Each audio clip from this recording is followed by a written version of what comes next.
Today's health headlines. What is degenerative joint disease? New research has revealed how these diseases actually happen and what new treatments are on the horizon as a result. Joining us this morning, Dr. Chan-Ju Liu, professor and vice chair of research in the Department of Orthopedics and Rehabilitation at the Yale School of Medicine.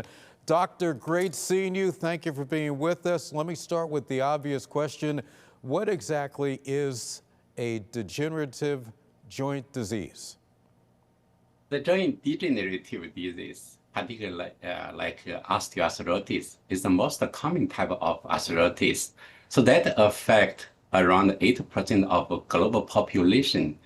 And in the United States alone, more than 30 million people suffer from osteoarthritis and its associated pain.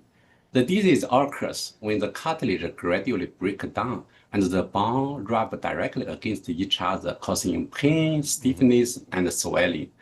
The major challenge is that currently there's no treatment can stop or even slow down the disease progression. The current treatment primarily focuses on pain relief rather than address the disease progression. So the lack of disease modifying the treatment remains a huge unmet clinic need. Now, doctor, I would imagine older people are typically the ones who have this kind of infliction. Is that correct in my thinking, or do young people have the issue as well?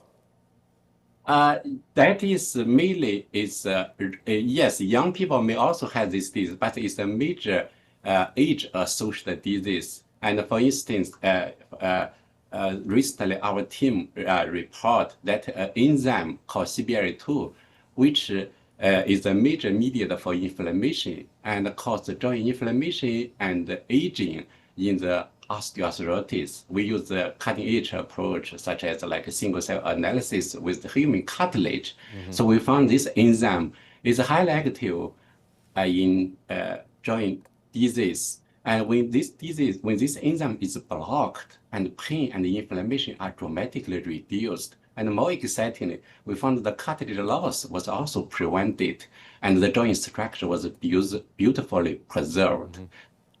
Doctor, what does this tell us about how these diseases actually happen?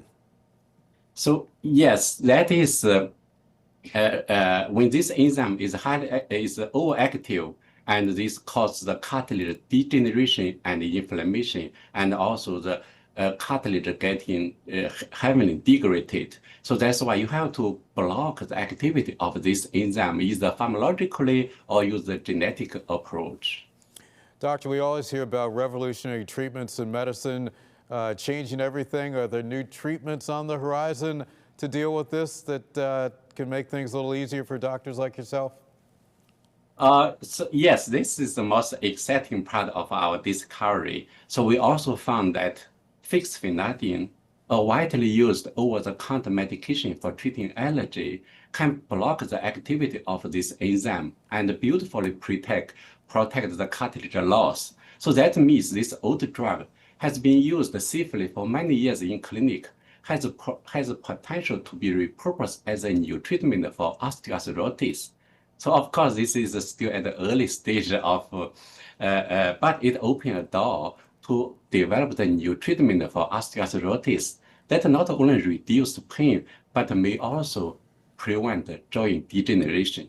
All right, doctor, sounds very promising for older folks like myself, getting up there a little bit.